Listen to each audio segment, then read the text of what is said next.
Now to a consumer alert. Markets plunged today after fears that President Trump's new tariffs would start a global trade war.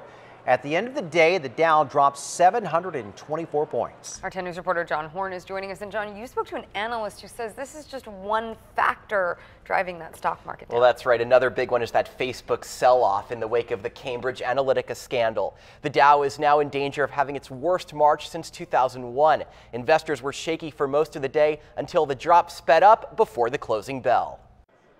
You get a lot of the decline during the day, and then sometimes the last hour, it's almost like the dam breaks. That pretty much sums up Thursday on Wall Street. Investors reacting to President Trump slapping $60 billion in tariffs on Chinese imports by selling off stocks. We've obviously instigated something, so now the concern is, are they going to, take a hard stance on their end and then bring trade to a halt, which is not good for anybody. But financial advisor Dennis Brewster says there are more factors causing the drop.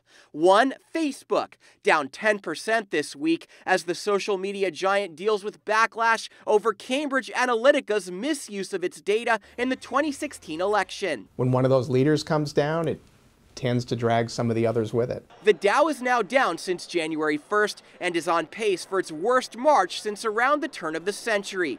And just last month, it plunged more than 1,000 points in a single day. Now it's facing more headwinds. The Federal Reserve voted to raise interest rates this week, and that can devalue stocks.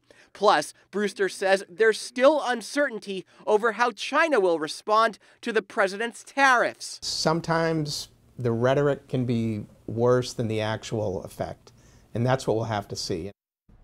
Now, while this quarter may wind up negative, keep in mind the Dow Jones is still up 16% from this time last year. So if you look at it over the longer term, the market is still performing well. But as always, we'll just have to keep watching. The last couple of months, now we've seen some huge swings with the market. So what are these experts telling you is the best course of action? Well, Steve, it depends. It depends on how old you are and how much time you have to invest. So if you're young, you got 10, 20, 30 years, it's a blip on the radar. If you're a little bit older and you need that money in a year or two, Brewster told me your money shouldn't be in the stock market.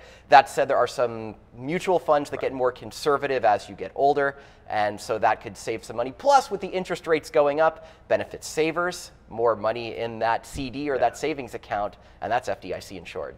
Got to ride these things out. You bet. Thanks, John. You got it.